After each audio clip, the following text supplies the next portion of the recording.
Chapter 15. I hear thunder, said Wiglaf a few days later, as he and the other campers sat around the campfire circle cooking their breakfast. Looks like rain, said Angus, but then it always looks like rain around here. You think Modi will have the big dig if it rains? Asked Janice. He doesn't care if we get cursed, said Angus. Why would he care if we get wet? Have we got everything? Asked Erica. Wiglaf nodded. Are you ready, Dud? Dud said with his arms crossed on his chest. I guess, he said. It all depends on you, said Erica. Dudwin touched his necklace. I know, he said sadly. We shall try our best to get it back for you, Dud, Wiglaf said. Just then, Modi strode in to the campfire circle. Great news, he boomed. Tonight is the big dig.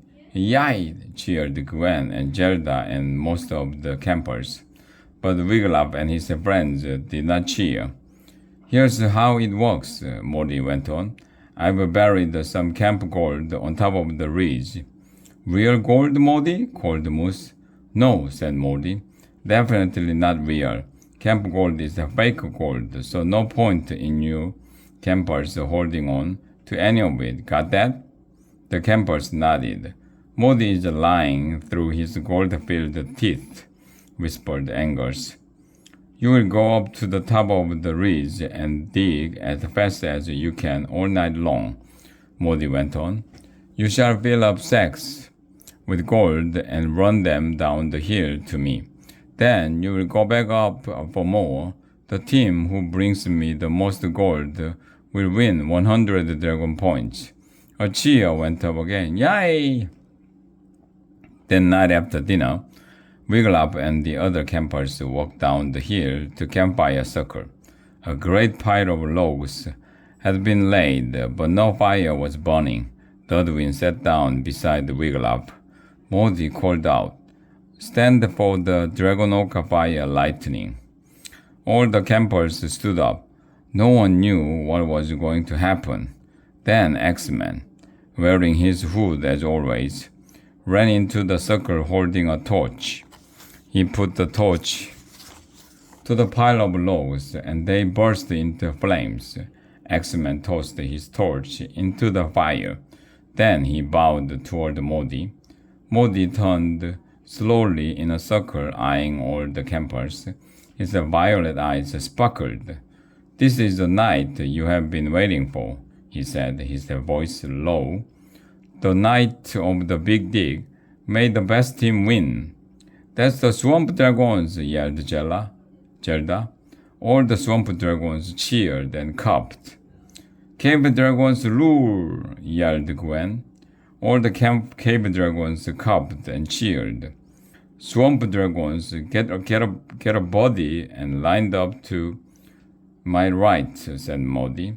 Cave dragons, body up and lined up to my left. To my left. Dudwin ran over and picked Moose for a body. Wiglaf and Angus lined up together. Janice and Erica lined up behind them, and each of them wore a bulging backpack. Yorick gave each pair of a torch. Swamp dragons, light your torches, Modi said. The swamp dragons held their torches over the blazing fire and lit them. Then the cave dragons did the same. Now, follow me, cried Modi. Wait, cried Dudwin. He ran to Modi. Wait? Boomed Modi. His violet eyes flashed angrily in the firelight. For what? For a good luck charm, Dudwin said. Good luck? Modi smiled. I like the sound of that, especially tonight. Give it to me, lad. Be quick about it. Wiglaf's stomach was a knot. Could they count on Dudwin to do his part in their plan? Dudwin took off his dragon fang necklace. Angus and Janice darted out of line, gave the little lad a boost, and he placed the necklace around Modi's neck. Thank you, boomed Modi. Come on, campers, let's go on a hike. Modi and the campers started up Ridgetop Trail. Gwen and Zelda led the campers in singing as they hiked in a torchlight parade. Hail, hail, Camp Dragonoka, we pledge ourselves to thee. The torches gave a little light, but Wiglaf and his friends could have hiked up this trail blindfolded by now. This was their seventh trip up that day. As they neared the top, the familiar stink grew stronger. Everyone started coughing even harder. At last, Modi bellowed, "Stop!" In the flickering torchlight, Wiglaf could see the huge stones sticking up above the fog. "Here you go, lad," said Yorick. He handed Wiglaf a shovel. "Your body can hold the torch while you dig, then switch." Wiglaf, Angus, Erica, and Janice quietly slipped their packs off their backs. "Oh, I really don't want to do this," moaned Angus. "It is not natural. It's for a good cause," Wiglaf reminded him. Angus nodded unhappily as he opened his pack and began tossing marshmallows into the air. Wiglaf, Erica, and Janice spread out and did the same. "What are you doing?" asked Zelda when she saw them throwing marshmallows every which way.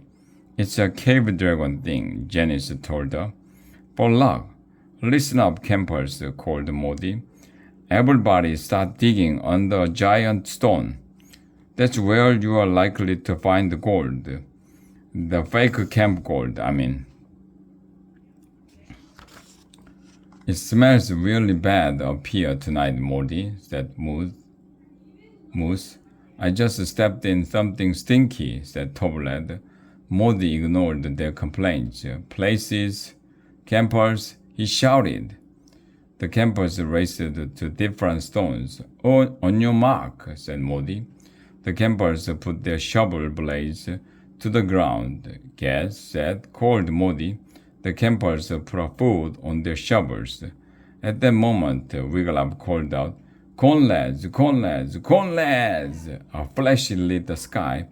"Jones!" cried the campers as a blue-robed wizard floated down and landed next to Modi. "Egad!" cried Modi. "What are you doing here, wizard?" "I was summoned," said Jella, "and in the nick of time from the looks of it." "A wizard!" called out Moose. "Awesome!" "Thank you." Jella took a little bow. "Begone, wizard!" cried Modi. "We are in the middle of the big dig." "Then I will bet you'd like to borrow this," said Jalak. From his wide wizard's sleeve, he pulled a shiny silver shovel. He pushed a small button on the handle, and the shovel blade began to spin like a drill. "I call it the easy dig," he said, handing it to Modi. While Jalak babbled on, as they knew he would, Wiglaf and his friends kept tossing marshmallows until their packs were empty. "I can't believe I didn't get to eat a single one," Angus said as he tossed his last marshmallow into the air. "Now we must wait," said Wiglaf. He thought he heard a distant flapping noise, but perhaps it was only the wind. Modi switched the easy dig on to high. "This will come in handy. Now leave us, wizard." "Scott!" "Scott?" cried Jalak. "Scott is for cats, not for wizards. No, if you want to get rid of a wizard, you have to chant the Wiz Begone spell. Oh, and it helps to be a wizard." Modi ignored him. The flapping noise grew louder. "I think it's them," whispered Wiglaf. "Campers!" cried Modi. "On your mark, get set. Ah, ha, ha." Modi covered his head with his hands and screamed again. "Modi!" cried Moose. "What's wrong?" Modi just kept screaming. "What's happening?" cried the campers. "What's going on?" Bats and Belfries, cried Jellock, looking skyward. Looks like an army of them. Modi was running in circles, yelling, "This is the one night you aren't supposed to come back until dawn. Go away, shoo! Leave us alone." Who's he shouting at?" cried Gwen. "We are doomed," Toblet yelled, and he burst out crying. "Ooh-ha! I've never seen such angry-looking ghosts," exclaimed Jellock. There's got to be an easier way to pay G's back. I'm got here." And in a flash he was. The campers huddled together in small bunches. In the confusion, most of them had dropped their torches and they had gone out. Please, don't hurt me," cried Morty. He squeezed his eyes shut and fell to his knees. Wigglytuff saw his chance. He raced over to Morty and whisked the fang necklace off over his head. Morty was so terrified he never noticed Wigglytuff put on the necklace and looked up. "Jones!" he cried. His eyes grew wide. Erica and Janice raced over to him. Dudwin and Angus was right on their heels.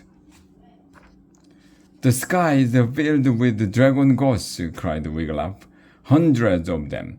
"I told you so," Dudwin cried in triumph. "It worked," cried Angus. "All the marshmallows lured them back here." "Their eyes are glowing," Wigglytuff went on. "I can tell they are really angry." "Let me see, Wiggy," said Dudwin.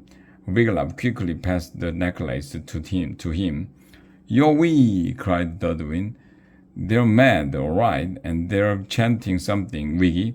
Something about a curse upon our heads." "Sex!"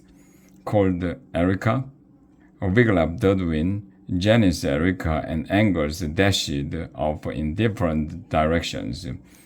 They ran to where they had hidden big sacks filled with marshmallows. Now they held the sacks above their heads and started running. As they ran, thousands of marshmallows spilled into the air above the Dragonoka Ridge.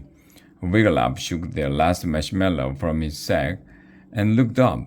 He smiled, but everywhere he looked, he saw marshmallows that seemed to be floating up into the air all on their own.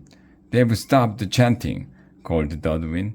Small bursts of blue flame lit up the sky, and the smell of toasted marshmallows filled the air. The blue flames gave a surprising amount of light. Modi still knelt on the ground. He stared up into the blue-flamed sky. He looked like a frozen statue, a statue with big tears running down his cheeks. "Run back to camp," Wigglytuff called to the huddled campers. "Swamp dragons, follow me," called Zelda. "Cave dragons, let's go," called Gwen. The campers ran after their captains down Ridgetop Trail. "We'd better go too," called Janice. "Wait," cried Angus. "We can't leave Uncle Morty up here." "Oh, it stinks," said Dudwin. Wigglytuff saw why. Morty was covered in ghost slime. "Uncle, come with us," Angus said in a soothing voice. He and Wigglytuff helped Morty to his feet. "The ghosts will soon be done with the marshmallows," Wigglytuff said. "We must hurry, sir." "Sir is for school," Morty babbled as the campers led him down the trail. "Here at camp, you can call me Morty."